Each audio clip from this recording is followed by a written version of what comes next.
Hello and welcome to this gradient mesh exercise, which is going to be a visual telltale procedure on how to gradient mesh a face. And I'm going to use this poster that's in front of you that I created in Adobe Illustrator, which right now the poster is open in Photoshop because this is the print poster for high res that I sent to the client. But I want to zoom in to Han here, and I want to show you what Han looks like with texture on him. Okay, and then I'm going to take it apart when I open this in Adobe Illustrator, which I already have open. So I'm going to zoom back, and then let's just zoom forward on Leia. And you can see just how really possible it is in Adobe Illustrator to bring objects to life using a gradient mesh, and that it has a painterly feel because of the technique that I have incorporated, which I want to break down. Now, there are so many things that I probably will have follow-up movies to this on how to do hair and how to do different things like bringing the texture in, okay, because that's a whole nother aspect of a correlation between Adobe Photoshop and Adobe Illustrator in bringing in some of the texture that is within whatever reference you're using. In other words, Han has very specific pores on his face, so I used Photoshop to create the vector paths, and I just copied and pasted them into Illustrator, and I resized them, and then I put them on opacity layers, and you will see when I get there. But this is not about, the first movie is not about that. The first movie is just about how do you create a face. How do you break down the overall skin texture, and how do you break down the overall skin, and then the shapes on the face that actually make up the face. Okay, so we're going to talk in terms of how I'm going to break down. We're going to talk in terms of layers, what's on top, what's on the bottom, and what do you begin with. So I'm going to move right into Adobe Illustrator. So I may just, I'm going to hit the F key to put this back to full screen here like this. And I'm just going to put this on my other screen and hit Command 0 so I can refer to that. But now here is the same file, obviously, in the beginning stages, in the working stages of what the final poster turned out like. And there are so many aspects to Adobe Illustrator. In other words, I need to bring this back over. Do you see how I have faded out her, what would be her right arm and her left arm, and then I faded out Han from the shoulder and from the chest, and then I blended them together? That is possible in Adobe Illustrator. Okay, so here I didn't worry about that. So this is a working file. So I'm going to click on this, and I'm going to bring over the layer palette, and we're going to get started. Now, I've created an entire set of swatches that you can see here that have to do with the brown tones in the hair and the face and the skin texture, the skin tones, but that's, again, not why we're doing this particular movie. Okay, this movie is how do you break down a face. So what I want to do is I have Han open. You can see the layer palette right here. As a matter of fact, I should probably go to the panel options and make the layer palette large icons here so you can see what I'm actually doing. And let me move that up and over to this side. Now I'm going to turn Leia's layer off, and I'm going to zoom in to Han. And this is going to take, it's a heavy file. By heavy, I mean it's a lot of memory. Okay, now I'm going to get right into the face. So I'm going to open up Han, and I'm going to, you see, have everything locked, and I'm going to zoom in first right to Han so you can see. It's going to take a minute, but you can see that I have a texture layer. Let me make the layer palette a little bit bigger. I have a texture layer that I'm going to turn on and give it a second. The texture just popped on the face. I'm going to turn it off. I'll get into the texture in a second movie or in a third movie. I'm not sure which yet, but you will see. Now I'm going to zoom back out, and it's going to take a minute to zoom back out because I'm going to turn everything off. And that's another thing about Adobe Illustrator is when you're working on something that is this memory intensive, because gradient meshing can be memory intensive, don't keep layers on that you don't need. All right, now by this time you should know what a clicky copy is. So I'm going to flip on the upper reference layer that is a composite of many photographs that I put together in Adobe Photoshop. Now, I was originally going to put this as the composite with the Millennium Falcon and Han and Leia on the bottom with the Star Wars, but that's not what I really wanted to do with this in the end. But I still use the composite. Here, I'll zoom in. I still use the composite for texture. So I made a pretty high-res composite of images that I got from Star Wars, okay, and I put it together because, and I have the expression, your artwork is going to be as good as your reference. So try to get the highest res reference you can, and I'm going to turn off the clicky copy now, which is my top layer, and you can now see what I used to generate the shapes that make up Han. And I did some creative license on his hair, but again, you have to realize that this is a stylized interpretation of Han. All right, so I'm going to zoom in to Han, and actually I'm going to turn off the clicky copy, and I'm going to zoom out, and I'm going to break it down into his face. Then I'm going to start removing layers, but I'm going to remove it from this distance, so you can see right now that I'm going to remove his back hair and his neck. I'm going to leave his face layer on. I'm going to remove his top hair and his large body of top hair right there, and I'm going to remove his coat so I don't have to deal with it, and his shirt so I don't have to deal with it, and I'll maybe get into those shapes as I work them, but as I work into this tutorial movie. But let me take away the thin top hair layer, and then let's I'm going to take away the forehead lines, and I'm going to take away the upper. I'm going to zoom into his face now, and let me turn on the thin the forehead lines just so you can see what I'm talking about. I actually made an opacity back. I'm probably getting ahead of myself, but I'm going to unlock it and go into this, and I'm going to show you that I actually made a layer just of forehead lines, and when you see a gray filled circle over here in the layer palette, it means that the group or the subgroup, which all of these are paths within a parent layer, have been opacityed back. Now I opacityed these back to 4%. Let me put them back at 100% so you can see that if I click away from it, you can see they're very harsh. All right, so I want you to always think in terms of detail on something like a face as being a filled, saturated layer. Did you hear what I said? If it's white or if it's a light value, fill it a lot whiter or lighter than you need.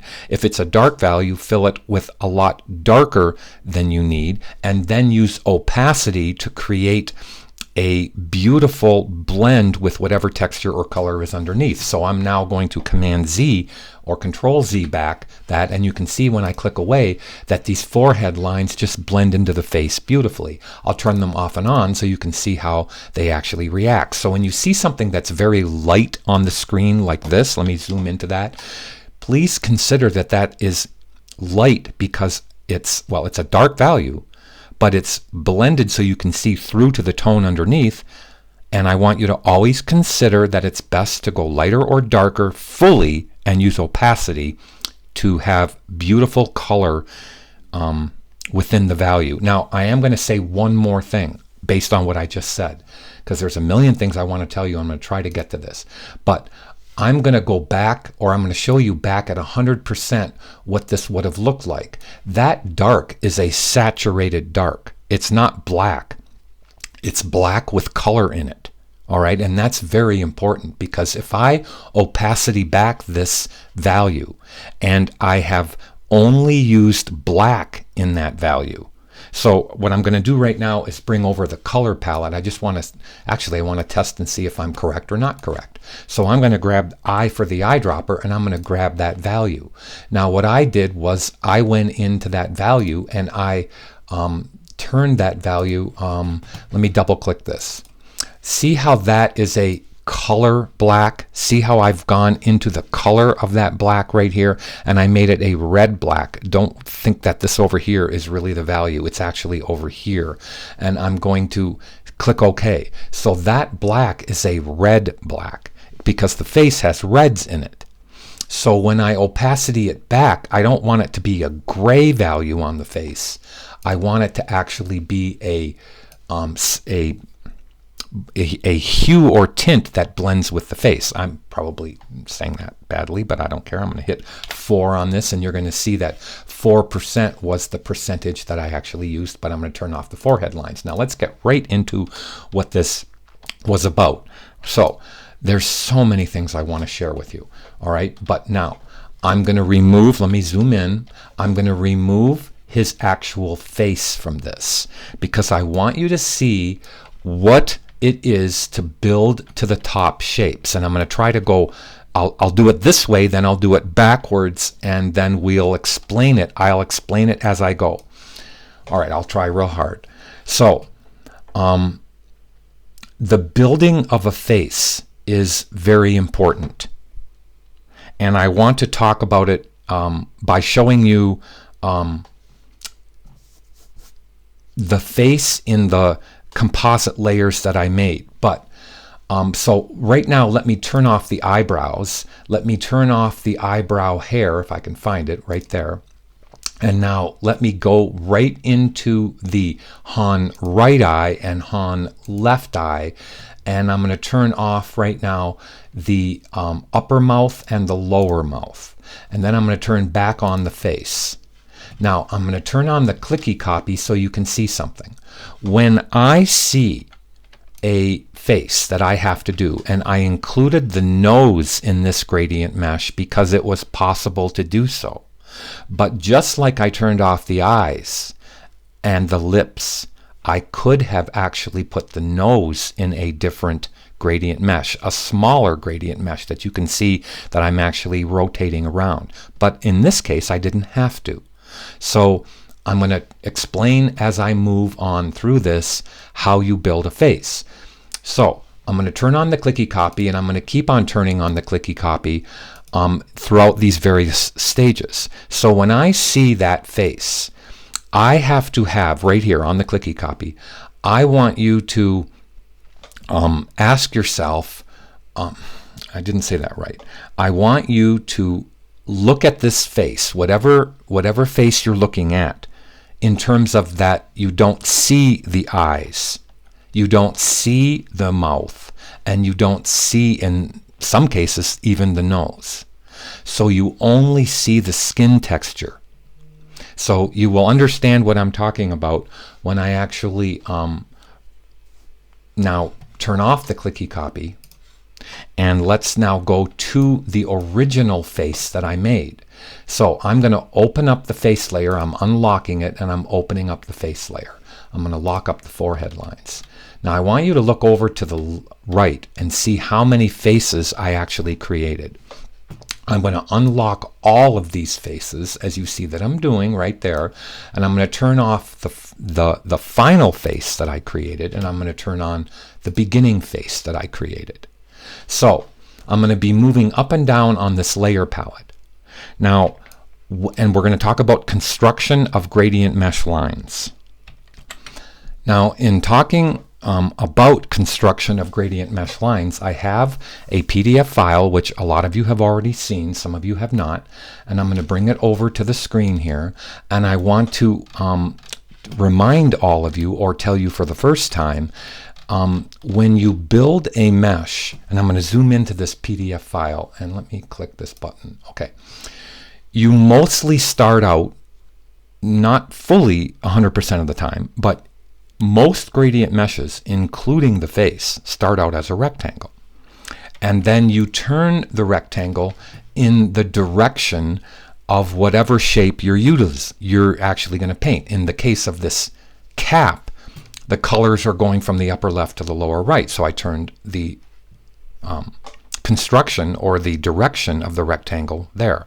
I then used the U key, which is the gradient mesh tool, and I put in a center line on the rectangle from the upper and from the east-west side, from the north, south, and east-west side, if I can use those terminologies.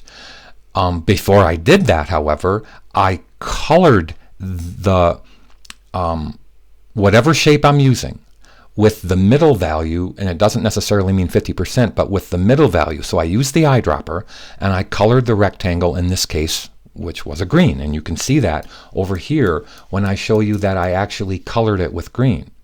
Now, from this point on, in almost any file, I'm going to leave the clicky copy on as I start to create these sets of lines. Now, when you have the center lines in, can you see how I'm actually moving the upper left corner, the upper right corner, the lower left corner, and the lower right corner into a position that is going to match the outer geometry of whatever shape you're working on? In this case, his hat, but in our case, a face.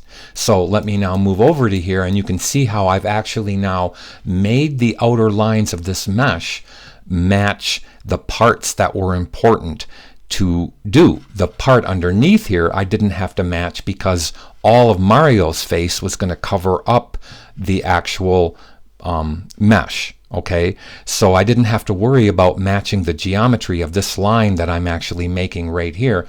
And this cap is broken into several shapes. It's broken into a shape here that can include this little upper rim of his cap, and then the cap itself. So I'm going to move now over to this one, and you can see here how I'm actually now using the clicky copy on. All right, this is actually the faded view of the lower clicky copy, which was the bottom layer, which I set to an opacity, so I can actually see where the gradient mesh lines are. I'll show you what I mean when I'm working on Han, so don't get all panicky there. But now you can see that I actually turned the clicky copy off, and you can see that I've added the left line beyond the center line. I've added a left construction line, a right construction line, a top construction line, and a bottom construction line. Now that allows me the freedom of creating all the interior lines and getting closer to the color movements within the shape because I laid out the mesh properly. Now, I saved different mesh versions as I move through a file because every time you add a line to a gradient mesh, it creates more complex geometry.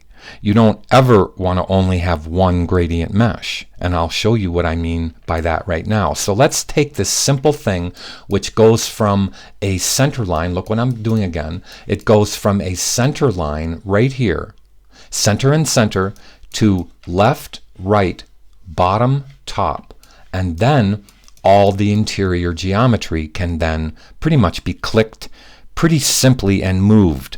Although when you get complex with a face, it's not going to be that simple. But I'm going to put this back on the other screen, and I'm going back to Han. Now, I'm going to click on the circle over here to the right to show you my geometry, and I colored this red because it was easy to see, but it's not easy to see on camera. So I'm going to double click the parent layer, and I'm going to change this. If I make it black, we won't see the lines through here. So I'm going to try to find something that's going to work, and I'm not sure yellow is going to work, but I guess yellow works fine. But now you can't see the outer mesh here. All right. Now there is a trick. I need to find a different color. There is a trick that I'm going to try to explain, and let me first find, because I can't walk and chew gum at the same time. That should work. That blue should work. Now I want you to see that on the first mesh, I actually have a center line that I'm showing you. I'm actually clicking the center line right now. I'm actually drawing on top of it. And here is the center line running through where his nose area is. So let me turn the clicky copy on so you can see what I'm talking about. Now, look at how I actually generated. That's going to be hard to explain, but I'm going to explain it. Look at how I actually generated my gradient mesh to match the right-hand geometry, the left-hand I said that backwards. I really didn't. If I'm talking about his face, this is the left side of his face, okay? But as far as the camera goes, I'll say this is the right side and this is the left side. So I did construct the center lines first, then I hit the left line, the right line, the top line, and the bottom line right there where I'm actually showing you to lay out the important geometry on his face. Now you're going to ask right away, but Brian, look, let me hit the A key for the direct select, and let me go back to clicking this. Okay. You're going to ask, well, why did you make his face bigger when his face is actually drawn right here? The answer is that in a gradient mesh, if I were to have used the actual line of his face as like I did on Mario's cap, all the lines would converge on the bottom and it would get way too complex to try to match those lines. So to his face, to try to have room enough for all the lines that need to go in. All right? I shouldn't show you what I'm talking about, but I will. I'm going to turn on the final one, and I'm going to click on the gradient mesh for the final one. Now that is a final gradient mesh, but that happened many versions later. Look at the complexity of this bottom. Let me zoom into the bottom so you could see what I'm talking about. Look at how many lines are on the bottom. Now, could you imagine that all of those points would have had to go on the bottom of his chin? So there's a trick when you're doing something complex like this. All right? And let me turn that off so we don't see it. Now, the trick is to make it slightly bigger than you need. Meaning make the rectangle, the original rectangle, I'll go back and I'll click on it. Make the original rectangle, here are the top corner, top left, top right. There are the original corners of the rectangle. And here is the bottom left and the bottom right. Now, inside of this, I'm actually going to open it up. I created, and I'm going to unlock it, I created a clipping mask of his face. Do you see it selected? Okay. There's a really beautiful thing, and let me turn off the clicky copy so you can see it. You think that the gradient mesh visually just goes over to this line, but I'm going to actually go down here and turn off the clipping mask. And that's a screen display. Let me zoom in so you can see what the real thing looks like. Now, my mesh actually went over to here, but all I did was create a path above my mesh. I'll turn it on. And you can see the shape of it. Now, when I did the mesh, and I did that shape, as a matter of fact, what I should do is just, I was going to say I could make a copy of that clipping mask. Let me see if I can do it on screen for you. And click it, and then make a new sublayer inside of this. I'm going to make a new sublayer right here. And I'm going to put this extra clipping mask inside that one right there. So now I'm inside layer 57. The reason I did that is going to be hopefully simple to follow. Now let me turn this to blue so you can see it. Now I'm going to hit the E key and I'm going to move that over here. That's just a shape that is his face. Okay. Now with that on, I'm going to actually take it and make sure it does not have, and I hope I won't confuse you, but I'm actually going to make sure it's not a clipping mask. Now, when you make your rectangle, always make it bigger than you need. Okay? In fact, let me turn, for the moment, let me take this clipping mask and put a stroke color on it so I can see it on the screen. Okay? So now let me move this someplace. Now, here's the rectangle. Now I'm going to color. I'm going to use the eyedropper, and I'm going to color a middle value in that rectangle. And I'm going to put it below the path. Now, look over here. You can see that this is eventually going to be Hans's face. This is the clipping mask, which is going to clip the color that I'm going to make around it. Now, I'm going to do something very quickly for you to show you what I'm talking about. But I'm not going to clip it yet. I'm going to turn off the clipping mask in a minute. But I'm going to take the U key and I'm going to put in a center line to the face and a center line to the face right here. Now, that allows me to take the direct selection tool. I'm going to hit A and then U so that my toggle on the Command or Control key can be the direct select. Now let me move this slightly closer to the eventual clipping mask. Let me turn this into the shape that it needs to be eventually. Okay, meaning this is going to be a really well done, not this particular thing I'm working on, but eventually this one over here to the right was. But let me now move this in. Let's take this and put it up here. Let's take this and get it close to that face right here. And now let's turn the geometry. My finger is not letting go of the Command or Control key as I am in the Gradient Mesh tool. Okay, that allows me access to my Bezier handles. Now, can you see how I've actually made this rectangle a little bit more doable? Let me actually widen it on the bottom so that I have more space for all the lines I'm going to put in. Now, see over here how I actually now started with a left line and a right line? Okay, let's pretend that I'm adding the left line and the right line to this mesh. So I click very close to this one, there's my left line. I click very close to this one, there's my right line. Now let's zoom in and let's hold the Command or Control key. Let's take the handlebar and make it thinner, because you never move a gradient mesh line without retracting the handlebar. And let's move this over to this side. Let's click this point and let's retract the handlebars to make them shorter. Now watch what I do, and I'm going to move this over to this side. Now do you see how I can actually start building the geometry for this face? Now let's move up and let's grab the geometry for here and now make it come over to match the left hand side, and now let's make it come over to match the right hand side of the tone changes that are in his face. Now if I could, I can show you that over here. Let me turn on the clicky copy over here. Do you see how if I zoom in, the left line and the right line match the middle of the tone changes? See how this right here matches that beautiful reflected light on his right side? This matches that dark value on his left side. It's not his left side, but it's our left side for him. And then this matched the geometry of the face of the forehead wrinkles, and this one here matched the geometry of the shading. That was going to be a stopping line. This is actually going to be a color that's going to stop the dark color. Eventually I'm going to have a line come right through where I'm actually showing you that is going to dictate where the bottom line goes. But you will see that when I go to the next mesh.